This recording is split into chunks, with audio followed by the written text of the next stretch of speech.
Hello, I'm Maya. I have qualified NET in psychology in the last 2023 December cycle. So, I'm studying DU. I have completed my post-graduation from DU.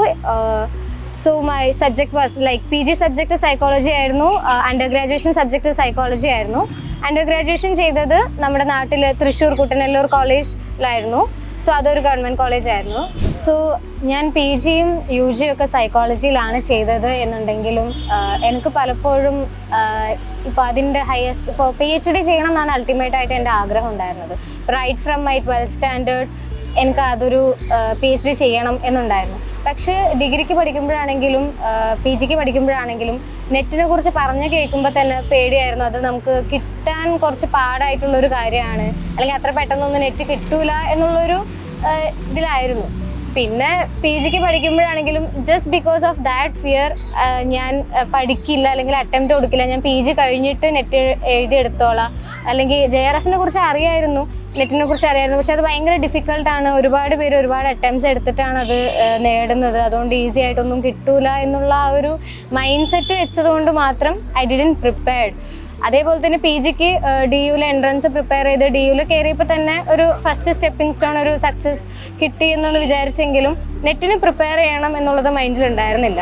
പക്ഷേ അത് എല്ലാവരും ഇപ്പോൾ ഇനി ആരെങ്കിലും ഇനി അങ്ങനെ ചെയ്യുന്നുണ്ടെങ്കിൽ അതൊരു മിസ്റ്റേക്കാണ്. ഇറ്റ്സ് ആക്ച്വലി നമുക്ക് അത്യാവശ്യം സമയം ഉണ്ടാവും. പി ജി സമയത്ത് തന്നെ നെറ്റിനാണെങ്കിലും JRF ക്വാളിഫൈ ചെയ്യാനൊക്കെ പറ്റും. പക്ഷെ ഞാൻ ആ ഒരു മൈൻഡ് സെറ്റ് ഉള്ളതുകൊണ്ട് തന്നെ പ്രിപ്പയർ ചെയ്തില്ല. പിന്നെ കുറേ പേഴ്സണൽ ഇഷ്യൂസിലൊക്കെ സ്റ്റക്കായി പോയി, അങ്ങനെ വിട്ടു. പിന്നെ പി ജി കഴിഞ്ഞിട്ടാണ് ദെൻ ഐ കെയിം ടു എന്തെങ്കിലും ഭയങ്കര റിഗ്രറ്റായി. കൂടെയുള്ള ആൾക്കാർക്ക് കുറേ പേർക്കൊക്കെ നെറ്റ് കിട്ടി, JRF കിട്ടി, ഇതൊക്കെ നമ്മൾ കേൾക്കുന്നുണ്ട്. ഞാനാണെങ്കിൽ അതൊന്നും വേണ്ടാന്ന് വിചാരിച്ച് പഠിച്ചുമില്ല. ദെൻ നമ്മൾ വീട്ടുകാർക്കാണെങ്കിലും ഇതിനെക്കുറിച്ചൊന്നും അധികം അവെയർ അല്ലായിരുന്നു. They were also not so supportive. അങ്ങനെ അതായത് നീ JRF നേടണം അല്ലെങ്കിൽ നീ ഒരു അസിസ്റ്റൻറ്റ് പ്രൊഫസർ ജോബിന് അപ്ലൈ ചെയ്യണം അങ്ങനെ പറഞ്ഞു തരാൻ മാത്രം എഡ്യൂക്കേറ്റഡും ആയിരുന്നില്ല അവരും. അതുകൊണ്ട് ഇനിയും നീ പഠിക്കാൻ പോവുകയാണോ, നിന്നെ ഡൽഹി യൂണിവേഴ്സിറ്റിയിൽ പഠിപ്പിച്ചു, അതന്നെ അവർക്ക് വലിയൊരു സംഭവമായിരുന്നു. പക്ഷെ അതൊരു നമ്മുടെ ഒരു സ്റ്റെപ്പാണ് എന്നുള്ളതിനെ കുറിച്ച് അവെയർ ആവാതെ അത് തന്നെ വലിയൊരു കാര്യമായിട്ടായിരുന്നു അവർ കണ്ടിട്ടുണ്ടായിരുന്നത്. അപ്പോൾ അവരെ കൺവിൻസ് ചെയ്യാനും ഒക്കെ it means that was all the hurdles which I had. So അവിടെ നിന്ന് പിന്നെ എന്താ ചെയ്യേണ്ടി വന്നതെന്ന് വെച്ചിട്ടുണ്ടെങ്കിൽ എനിക്കൊരു ജോലിക്ക് പോകേണ്ടി വന്നു. അതൊരു ഫുൾ ടൈം ജോബായിരുന്നു. ഞാൻ ഒരു ഇൻസ്റ്റിറ്റ്യൂട്ടിൽ അക്കാഡമിക് കോർഡിനേറ്ററായിട്ട് വർക്ക് ചെയ്തിട്ടുണ്ട്. ഒരു 6 monthsോളം ഞാൻ വർക്ക് ചെയ്തിട്ടുണ്ട്.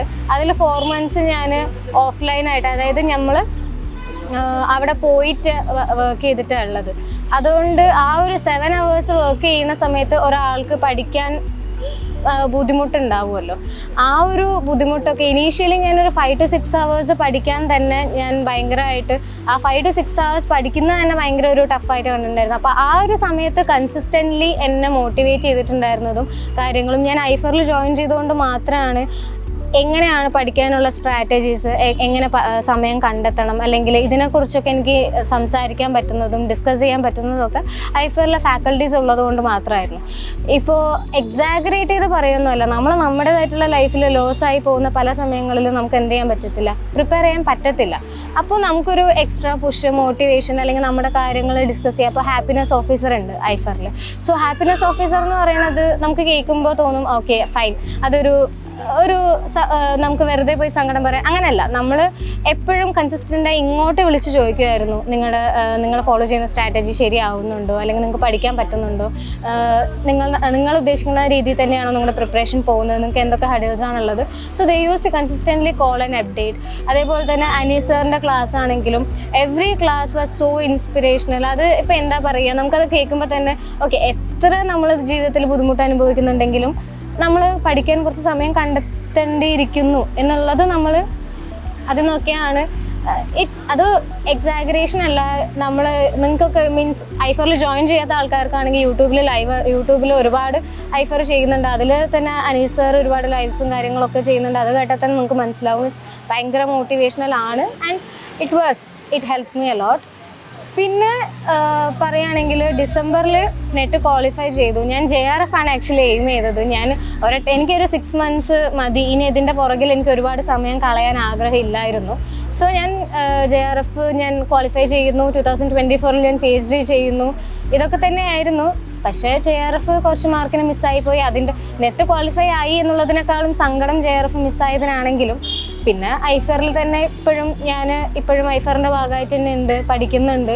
അവരുടെ ഇൻസ്ട്രക്ഷൻസും അവർ പറയുന്ന എൻ്റെ സ്ട്രാറ്റജി ആണെങ്കിലും അവിടുത്തെ അക്കാഡമിക് കോർഡിനേറ്റേഴ്സ്, അതായത് സൈക്കോളജിയിൽ അക്കാഡമിക് കോർഡിനേറ്റേഴ്സിനെ എടുത്ത് പറയണം.